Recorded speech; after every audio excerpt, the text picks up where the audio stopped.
sticking around. Just by way of a brief introduction, my name is Andrew O'Reilly. I've been dealing with the R&D tax credit area specifically for the last 6 years, or almost 6 years anyway. That time has flown in because it's such an interesting thing to work in. I'm joined this morning by Adrian Walker. Adrian is the director with responsibility for the RD&I group within Deloitte. And I suppose in our team we deal with hundreds of R&D tax credit claims on an annual basis. And when we were asked to speak at today's event, we knew that just by virtue of the fact that it's an innovation event, there'd be an awful lot of other people who had the capability to talk about the R&D tax credits and the mechanics of grant aid and all that kind of stuff. So we kind of put our heads together and we said, well, what's going to add value to the people who are listening? So we decided that we'd have a kind of an in-conversation piece, in as much as you can with a microphone. So what we hope to do today is talk about some specific areas that we see cropping up time and time again, specifically at audit really, and just try and delve into each of those in a little bit of detail in the time that we have. So some of the common pitfalls that we see on a day-to-day basis are the areas that we're going to talk about. So I suppose diving, Adrian, straight into the kind of question thing, there's often a kind of a mismatch between a company's expectation at revenue audit and the actual events that happen at revenue audit. And I suppose if we could maybe shine a little bit of light on, you know, what revenue's expectation is and how often it can differ from a company's preparation for that audit.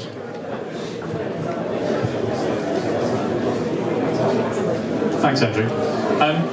As Andrew mentions, in terms of expectation gaps, really this comes to light when the two parties, both revenue and the company, are together, and that tends to happen only when you get to an audit stage. And first and foremost, I'd say the process, and specifically what the process of R&D is. And as a claiming company, you really have to think about what revenue's start point is. They're tax inspectors, they are non-technical, they wouldn't have done R&D themselves. They may not have done a huge number of R&D audits, for example, because there isn't a specialist audit team in revenue. Hence, they don't know what the typical R&D process is, and we all know ourselves that there isn't necessarily a typical process. Every company will go about it in a different way.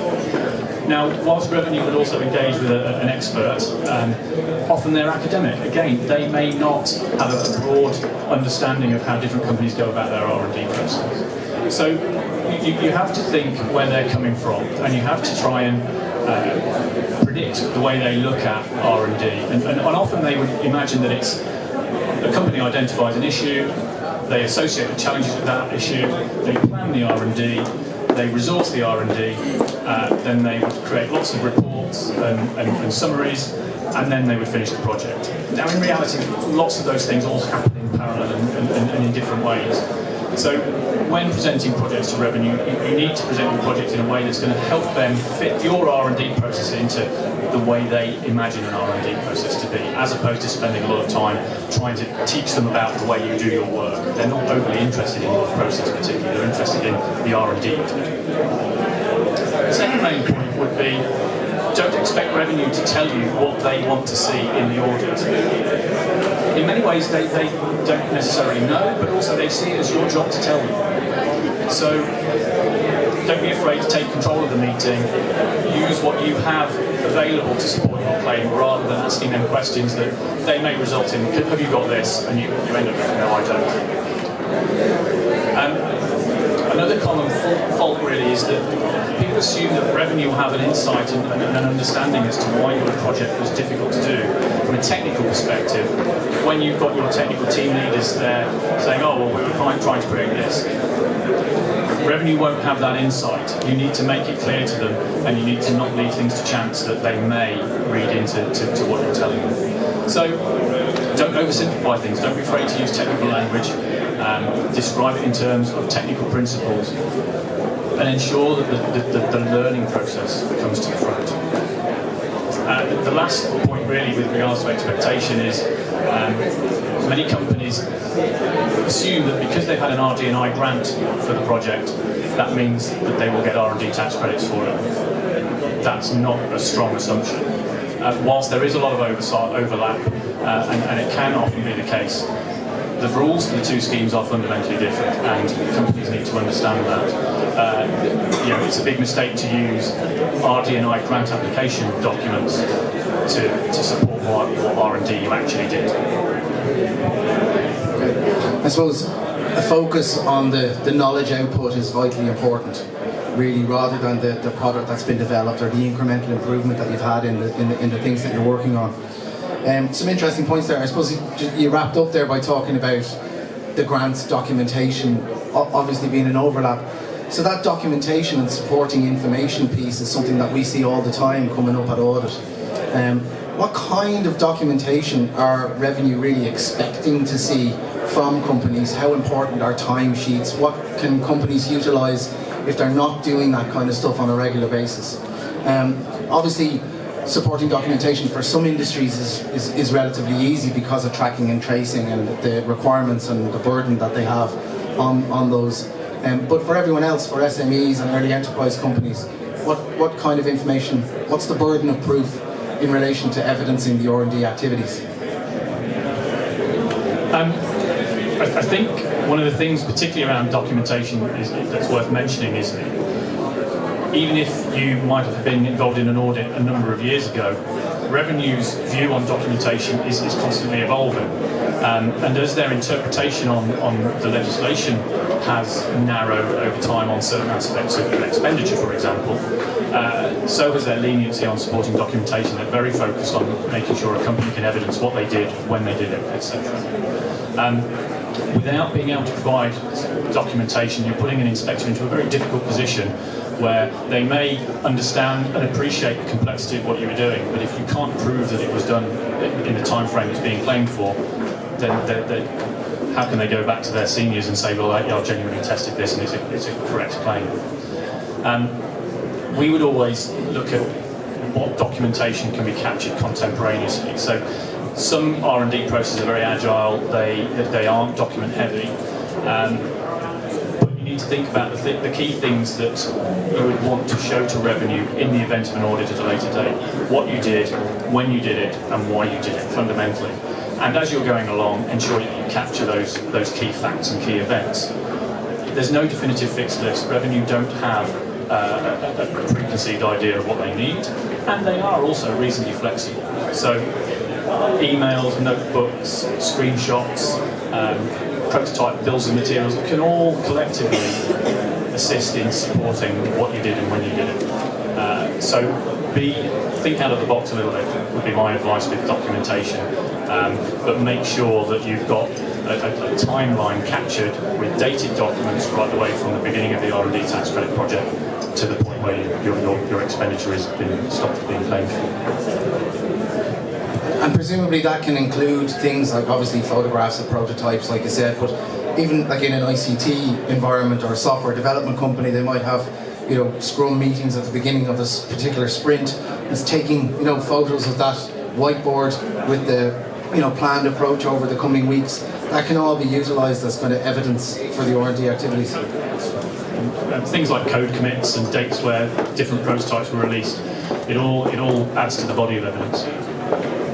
Okay, very good. And I guess that then again kind of leads into that, linking the R&D activities that have been carried on to the kind of financial analysis of that has been drawn. That having a very clearly defined link is something that we really see revenue always kind of honing in on, like that there's no clearly defined link. How can companies go about that in a manner in which is going to make revenue sit up and go, okay, yeah, that makes sense? Again, as time progresses and the scheme matures, where revenue's accepted list of costs is getting narrower, this is becoming simpler for companies. Every cloud, I guess, has a silver lining. As you mentioned, time and capturing individuals' time spent on a project is nearly always revenue's main focus, and having some sort of method to capture and record that time is really worth thinking about, especially if you're looking at doing claims moving forward. It doesn't necessarily have to be an IT-based system. A manual system and stopping at certain key phases of the project is all relevant and valid ways of doing it. But having that process in place will be really important. If you really don't want to capture time in that manner, then alternatives might be resource plans, making sure that those resource plans cover all projects, not just the R&D ones, so that you can show how an individual's time might be apportioned between qualifying and non-qualifying activity. And making sure that those resource plans that might be created at the beginning of the project are saved as you're going along, as project timings might change. Where you have other expenditure, clearly certain things like equipment and material purchases can be supported by invoicing. That's very straightforward. But it's important to be able to describe in the R&D activities how those equipment or materials have been used in the R&D process. Make sure you don't leave it to chance that revenue are going to be happy to see a list of materials and say, yeah, clearly that was used in this R&D project. There may not be that strong link. So if you have a method of assigning particular expenditure to particular projects, that reassures revenue quite a lot. So again, kind of the systems and controls element of the claim needs to be evidenced. You need to be able to say that this is how we measure our R&D, these are the people involved in it, and that's the same for all projects, not just R&D projects, but that they can be isolated, I guess, is kind of important to be able to demonstrate. This last kind of point in relation to preparation for audit, I suppose if you haven't approached the R&D tax credit claim with the correct critical view from the beginning of the process, it's probably difficult to do, but assuming that you've got the eligibility bit right, that your claim is reasonably robust, what can a company expect on the day of the audit itself? When audits generally tend to start with a communication from revenue. There might be a number of correspondence between the company and revenue, and then the letter arrives, we're coming on site, we're bringing a technical assessor with us from the pool of resources that we have available.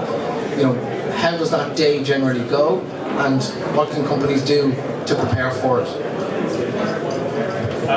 Well, as you mentioned, really, time to prepare for an audit in the future is now when you're doing the work, but clearly revenue can audit up to 4 years after a claim has been filed. So the first and foremost is ensure the right people are engaged in that audit process from an internal team point of view. Ensure that you have both your finance and your technical people, and the technical people are really going back and gathering and looking at all the documentation that they have. In terms of actually the way that the day runs, again, take control of the meeting, have a structured presentation, don't expect revenue to come up and just simply ask a load of questions that you're hopefully in a position to answer. Don't leave these things to chance. Ensure that you start with a technical project, what we generally are guidance, whilst if it's relevant to have a tour of the facility, etc. Clearly is also helpful. But present the facts to revenue in a way that, again, fit in with their view of R&D, the context of the project, what the challenges associated with technological uncertainties and advances were. An actual presentation, like an actual kind of formal presentation on this is what we're doing, this is how we did it, these are the... Absolutely, and it's a good way of structuring the project into these boxes that revenue are looking for to confirm that a project is R&D. Again, focus on the academic perspective, link those activities down to the principles underlying the technical work. Don't assume that revenue are going to quite happily, from a mechanical engineering point of view, assume that trying to do something in plastic is straightforward or difficult. Make it clear that the material science impacts on that, and use some of those terminologies and principles in presenting the project to the revenue. I know that's a bit of a whistle stop through some kind of main points that we often see. I'd like to open the floor up to questions if people have been through any revenue audits, or if there's any technical questions that people have in relation to the R&D tax credit claim. We'd be happy to take a question or two if we've time. If not, I might just wrap up by saying, is there a question? I might just wrap up by saying that we're just here at stand 38. Do feel free to come over to us, and we'd be more than happy to talk to you. Our stand is kind of attended by our technical team, so we have scientists and engineers on staff who'd be capable of talking to you about the R&D tax credit claim. So thanks very much, Dave, for listening. Thanks, Andrew. Very, very informative talk.